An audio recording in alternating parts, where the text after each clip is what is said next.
Hello, everybody. We're going to talk about Plague Inc. It's a real time strategy and simulation game developed by Ndemic Creations, released in 2012, where your main goal is to evolve a pathogen that will ultimately wipe out all of humanity. You achieve this by selecting a country to begin your disease. As you infect more people, you will gain DNA points, which you will later use to enhance your disease.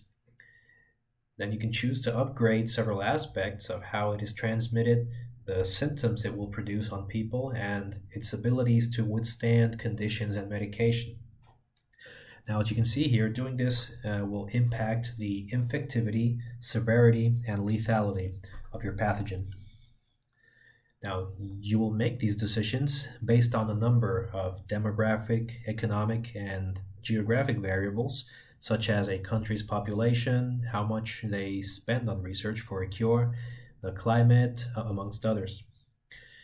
You will begin to spread your disease across borders to more and more countries. So, as you can see here, we have a plane which is infected that's making it all the way to China. Therefore, our disease is becoming a pandemic. Now, eventually, humanity will become aware of this global crisis and will start researching for a cure, which then you must slow it down by modifying your disease and by breaking the blue bubbles that pop up in any country that may start researching for the cure. All of this plays into a large amount of data, which is at the player's disposal, and this makes it a pretty realistic simulation, and it gives the player a systems view of the global scene and requires the player to strategize with several variables in mind to successfully manage a global pandemic. And all of this is packed into some relatively simple game mechanics and engaging narrative, which is why your primary interface is going to be a world map, as you can see here, with information pop-ups like global news and events. And all in all, it makes Plague Inc. very intuitive and easy to play. Now, this being said, these game mechanics and content have sparked a lot of interest within researchers, both in industry and academics, as it gains traction as an educational aid in itself. At a general level, Lorenzo Servitje proposes in his 2016 article that Plague Inc. lies somewhere in the middle between science fiction and science fact in his thought-provoking discussion of biopolitical management strategies which are present in the game. Now, the learning mechanics can be considered as what Servitje calls social science fiction, where science is transmitted through government, scientists, and fiction in various other media forms. Now, despite originally being intended for entertainment purposes, Plague Inc. has been used by the US Center for Disease Control also, or the CDC, to teach about the risks of pandemics and pathogen behavior in the spread of viruses. The CDC became interested in the game as a tool to teach the public about epidemiology, disease transmission, and disease or pandemics information.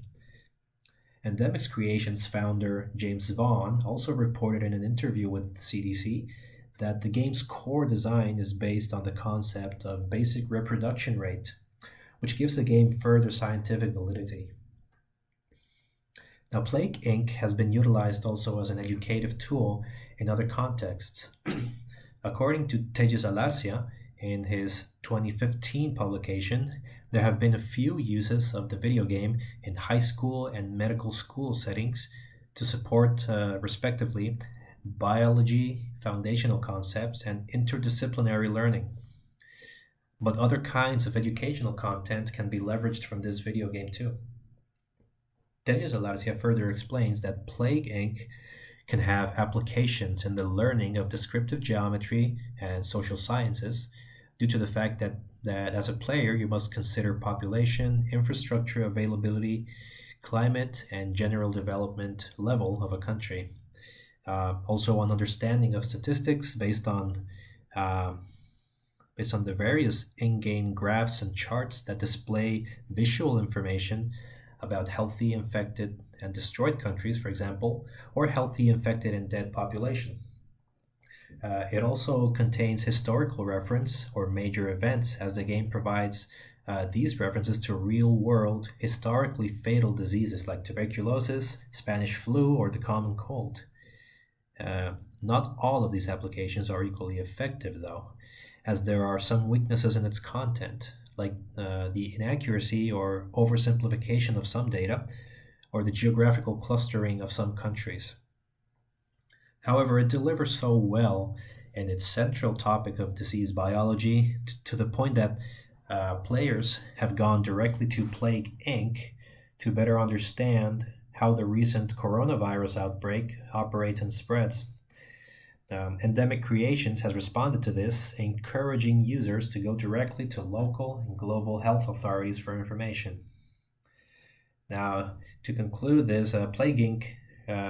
Remains a highly successful game and still a stimulating tool for systems thinking, management, and problem solving with a high amount of detail and data into simple and engaging gameplay, which brings a whole new meaning to the statement, "It's you versus the world."